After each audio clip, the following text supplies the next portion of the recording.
Joining us on the line from Rithmm, he's their chief marketing officer, Mr. James Santore. James, thanks for calling in, man. What's happening?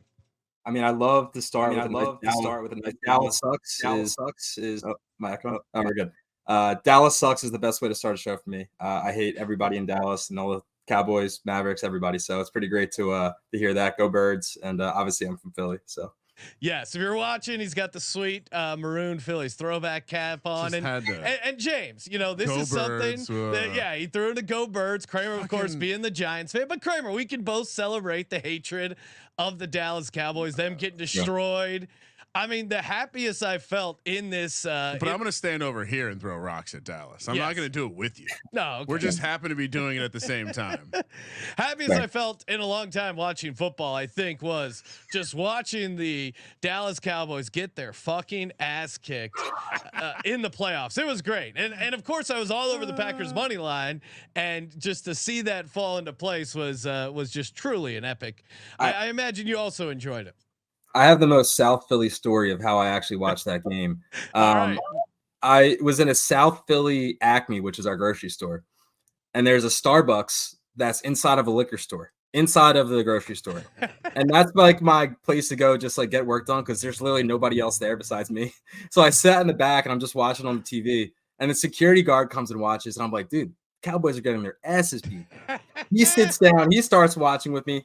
Everybody just comes into the place, starts watching this game, and I'm just rallying the troops saying, like, screw the Cowboys. Like, it was just such a great vibe in there. So South Philly grocery stores, like, I was getting the people riled up for that game. It was amazing.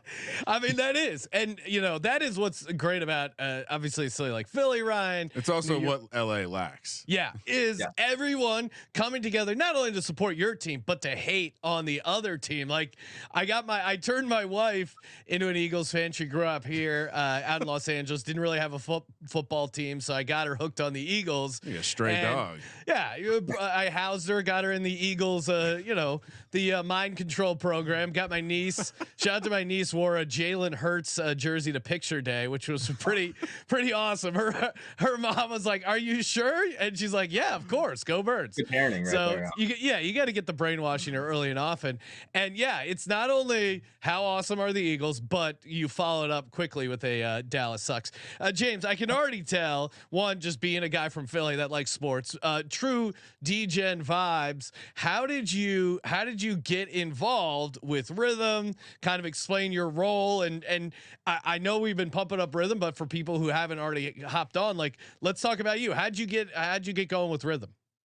Yeah, it's been pretty cool. I've been with Rhythm for about a year now, and my background, again, I'm from Philly. I grew up in South Jersey, which is a big thing, closer to Philly than most people from Philly, so like 10, 15 Yeah. minutes away.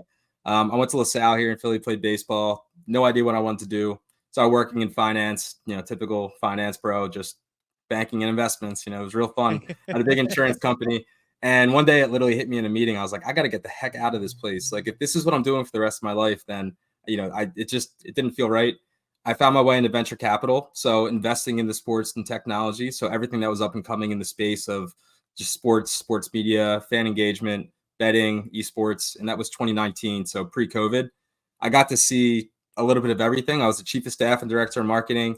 I was just taking it all in. I was working with Ryan Howard from the Phillies, Brian Westbrook with the Eagles. Like, I was like Oh, living the dream. Literally like Jim from The Yeah. Office. That was my kind of my job. It was surreal. So did that, and then after a few years, I decided I wanted to go out and help those same startups we used to invest in, help them figure out how to grow and scale their companies, and that's how I met Rhythm. So about a year ago, we had a meeting, and I was like, I really aligned with what they were doing to change the industry of sports betting, and change the way people watch sports and engage sports. The team's amazing; they're literally all geniuses, and I'll get to that in a second. But it's a pretty special place to be at. And when I tell you more about what Rhythm does, you'll really understand why I'm so amped up about it. Yeah, no, I mean, so obviously the space, there's a lot going on. There's a lot of people who are like, "Hey, we got picks," but we got winners. yeah, we got winners. But to Rhythm's point, Give you the good winners. yeah, I mean, what I found is fun, and I've been playing around with it a little bit, is coming up with your own modeling and kind of actually getting to build the model yourself. I think is pretty fun, pretty interesting, especially if you like messing around with data. But what did you find appealing about Rhythm? What separates Rhythm in what is kind of a crowded space? But what did you find that you really drew you to the company? Yeah, to your point, there's a lot out there, right? Like there's been handicappers and tipsters and touts for forever, literally since like the dark ages, I think. So Oh yeah, yeah, AM radio. yeah. So going, seeing that, and then when I was in the investment space, just seeing the thousands of companies that popped up trying to just do the same exact thing, which was add a social element to betting, or Oh my again, God. yeah, No, being a I didn't mean to interrupt because honestly, like every new company we have the conversation with, they're like, yeah, we'll do this, but then it'll be our social thing. And I even try and tell people like, no, people already have their Betting's the social media, thing, right? their group chat. They already kind of have that thing. If you're making a product, make it something that's either not already in the space or something that you can clearly do better.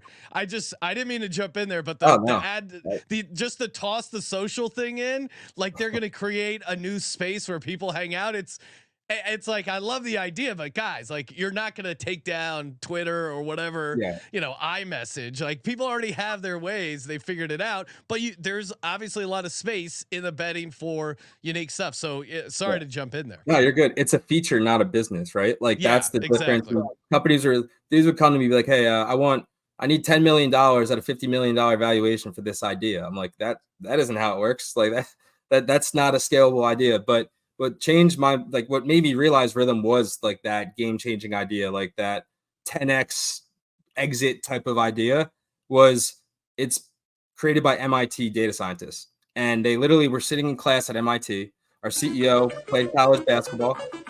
Oh, nice. What is what is that noise? That's just like our data being processed. That's our nerd sound effect. I love it. Well, we have the traditional nerd sound effect, but I was giving you the data sound effect for the I like MIT it. guys. I mean, I'm sure Colby knows MIT's college basketball team, so he's probably familiar with the guy on the court. It's funny you say that. There was actually it might be still going on, but in LA there's a basketball tournament put on every year called Tech Jam. Oh yeah, and second Spectrum, which is like the measurement company. Yeah. It's a bunch of MIT kids from the basketball team. They come in and dominate, and the nerds were definitely dunking on everyone else those days. Anyway, sorry, quick aside. So MIT guys, they got some data. Yeah. So basically, again, CEO that played basketball in college, CTO that was in the military evacuating people using data from Afghanistan. And they came together. They're in class learning about data models and analytics applied to finance and stocks. They're like, why can't this be applied to sports betting? They came together like, we're going to create an algorithm, test this. It worked. And they were like, what do we do with it? Do we use this ourselves and have to go state to state, placing bets with shady people, that like old school sports betting mentality? Or do we create this and make this for the masses and allow people to really understand how to not just get data and get the output, but the process of being able to understand why it's valuable? And that's what differentiates Rithmm. It's the personalization, but the fact that there's always a team of literal MIT data scientists, PhDs, and quants that are updating the back-end algorithm to make sure you're getting the best recommendations every day. So you get to create your own algorithm and then get people to make sure you're always having the best chance of success. It's pretty damn cool. No, it's fun to play around with. Certainly you can kind of get lost playing around with all the options, tweaking out on it. And then, hey, if you're like, this is too much heavy lifting, you can just stick with what they got there, right? Like, obviously, if you just fire up the app right now and hit NBA for game 3, you're going to see some of the stuff that Rithmm likes. They got you for WNBA. They got you for golf. They really kind of cover it all. I cannot wait till NFL week 1, getting in on football as well. Kicking it over. Well, I was gonna say it's very genius because the thing that the touts and the quote unquote smart people hold over us is they have a model. Yes. And so you've now you can say I also have a model. You've created model as a service, and now anyone can create their own model. They can put their model in their Twitter bio, their social media. They can be a plus EV better now. So I think it's. And as someone who comes from the nerd space and formerly in the data space, but in general, I think a lot of times these apps that are trying to create some sort of graphical representation of data to help you win a bet do a really shitty job of it. And I told Sean this multiple times in the office. I go, I'm going to give him UI feedback. Yes. I'm going to give him positive UI feedback. It's a very Right behind closed doors, Ryan is he's a vicious analyzer of That's good. We need that, right? People's text. So I love talking to people who run product teams. I will give you all the feedback. You've ever seen like the Real Housewives of Beverly Hills? Imagine that, but it's just Ryan eviscerating someone's database representation. He wanted to even use GUI there. He didn't. So hats off to you, Ryan. Congrats. Anyway, yeah. But no, the product's really awesome. I know you're going to be sending over some how-to stuff we're going to post on the website to help people even get into it more. Yep. Obviously, make sure you get the free 7-day free trial, sportsgamblingpodcast.com/Rithmm, RITHMM. But James, we can't let you go without getting some picks, some takes for game 3. I don't know about you. I was kind of torn. I don't like rooting for Dallas, but man, I don't want to see the Celtics team win a championship. That to me is worst case scenario.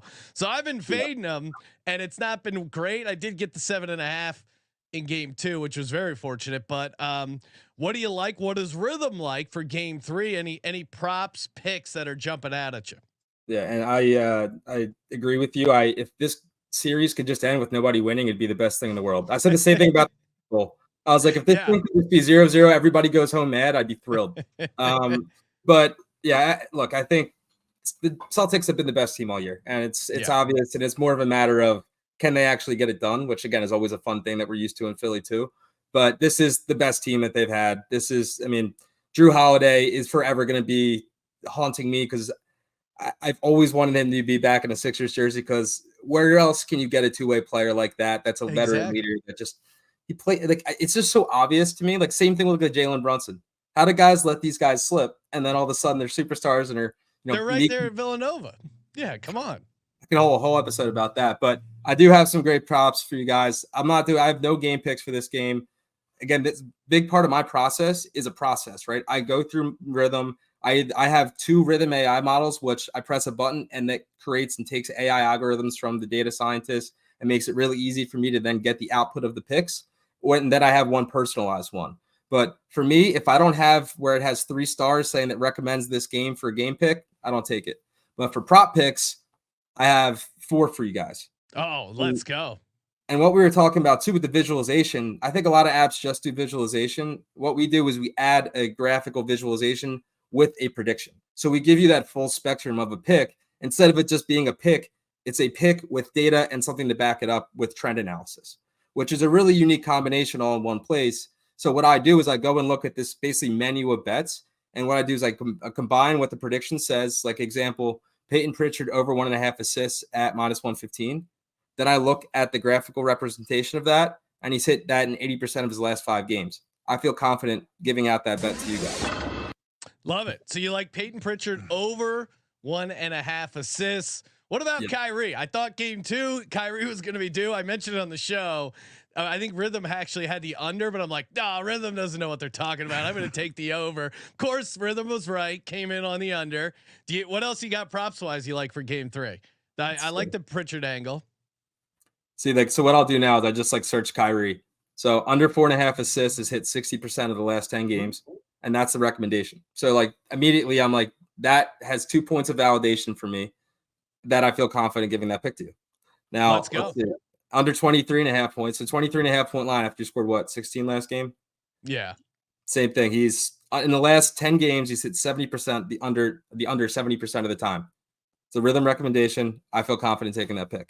So that's where if I'm sitting, if I was sitting at a bar, because I would never watch this game in my own house. I was at a bar and I was sitting with my buddies and I was like, what are we going to bet on?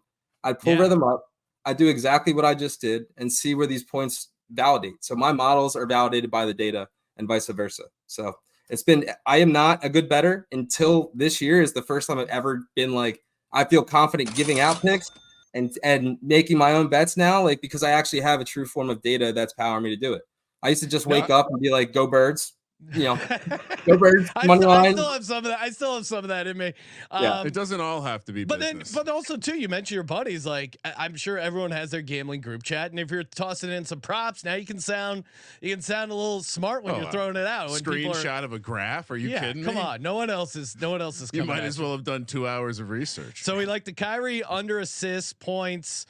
Peyton Pritchard over 1.5 assists. Can you toss in one more? One more you like for the crew? I'm gonna go Daniel Gafford over 6.5 rebounds at plus 115. And again, he's hit Ooh. over 70% of the last I think it was 10 games too. So Getting some. we've been living on that island. Yes, getting some plus money on it. Well, James, appreciate you calling in. A lot of fun. Make sure you follow James on X at James Santore, Santore, and then of course follow Rithmm as well at